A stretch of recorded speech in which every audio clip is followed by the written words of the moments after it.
For years, the government's warned there's an epidemic of obesity in America. Some might say that being fat in this country is becoming part of American life. 2/3 of the country is overweight or obese. That's 60 million people.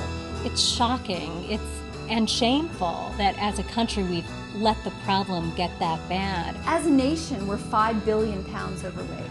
And it's killing us.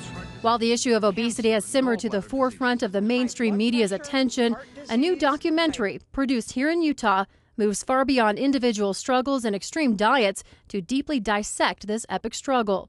Shinebox Media Productions director Stephen Greenstreet from Salt Lake City, Utah, explains why he chose to direct the film Killer at Large. Well, I decided to direct Killer at Large, which is an examination of the American obesity epidemic, because it really is this complex health crisis, all these jigsaw puzzles that when put together, I was interested in the big picture. And I didn't realize how big it was. And for example, like looking at government policies and school lunches, or the fact that schools are littered with vending machines and all these junk foods. No Child Left Behind, which literally removes physical education from schools. And it's almost like the government is promoting unhealthy lifestyles for kids. I don't think No Child Left Behind was designed to cause kids to be less active. But programs like that create priorities for schools. And physical education is not part of those priorities. Some teachers say they struggle to find the balance students need as their minds and bodies grow. The fitness levels of kids are just through the floor. Some kids have never shot a basketball before. Some kids have never kicked a soccer ball before. They just don't have the time to be kids to run and play and learn these things that you would learn naturally. If present trends continue, this generation of young people could be the first to have shorter life expectancies than their parents. While schools are fast becoming the front lines in the battle against obesity, parents are learning they need to be educated about how to provide healthy lifestyles for their children, though some are conflicted about the best way to help them lose weight. My name's Brooke, and I'm 12 years old, and I'm gonna have liposuction. By the time we wait till she's 18 years old, she's liable to be 300 pounds. Well, and I'm worried about the emotional scars. Well, Brooke's story is really this shocking example of the desperate measures a lot of parents are taking in order to treat their children being overweight. And Brooke, at the age of 12, got liposuction.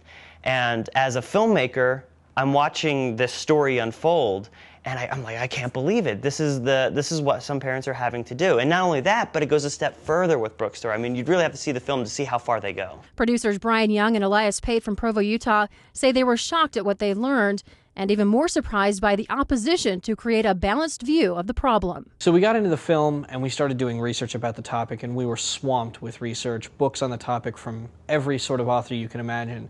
And when we started booking interviews to talk to people about what's causing the problem, we were surprised to find that people didn't want to talk to us for fear that they might somehow be implicated as part of the problem. And everything seems to be a little bit a part of the problem, and people were worried about giving that up. And for example, the U.S. Department of Agriculture told us that not only did they weren't able to talk to us, they didn't have anyone there qualified to talk to us about agriculture and its impact on obesity. It was really shocking. Everybody has a theory about what the cause of obesity is. And they're all true to a certain extent, but the more we dug, the larger the web of the problem became. And our film attempts to pay tribute to the complexity, because without really seeing the bigger picture, all of these little theories are really just kind of like screaming at a wall. They're really not going to solve the problem all on their own. The film Killer at Large also examines how the cost of obesity moves well beyond the issues of diabetes, cancer, and heart disease, as it has crossed from a public health crisis to a national security issue. What is the impact, not only today, in the short term, what's the workforce implications in the future? Where will our soldiers and sailors and airmen come from? Where will our police officers and firemen come from if the youngsters today are on a trajectory that says they will be obese? The obesity epidemic is a threat to national security, that even in our military we have a weight issue. Right. It was sort of surprising, because I would think you've got weight and fitness requirements. Well, these are the people who are probably the fittest people in the country in terms of overall job performance. But that's right, some 61% of active duty military listed now overweight. The anthropologists that we talked to all over the country at all the major universities for the film all told us the same thing, that eating isn't necessarily a matter of willpower or discipline. It's a biological urge that we have to preserve our lives. And we're programmed to eat whenever we can find food and eat as much of it as we can. And when we live in an environment where we can get fast food anywhere, this causes problems for people. Those of us who are interested in obesity have to, I think, understand that the victim, the average person that eats too much, is really struggling with something of historic proportions. It's not that they have no self-discipline, it's that we're in the wrong place at the wrong time as a species. Unfortunately, we live in an environment today that really takes advantage of our weaknesses and our cravings for food and things like that. And with the government driving down the price of the least healthy food, and a lack of regulation on an industry who's spending billions to convince us to eat it and eat as much as we can of it,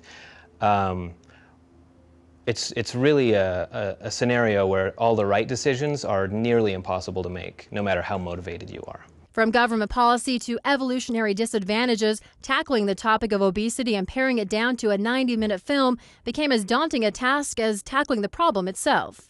The first cut of this film was 3 hours long, and it was just because it's such a complex jigsaw to put together that we consequently had to leave some puzzle pieces on the floor. And it was really hard to cut those out because everything is kind of connected.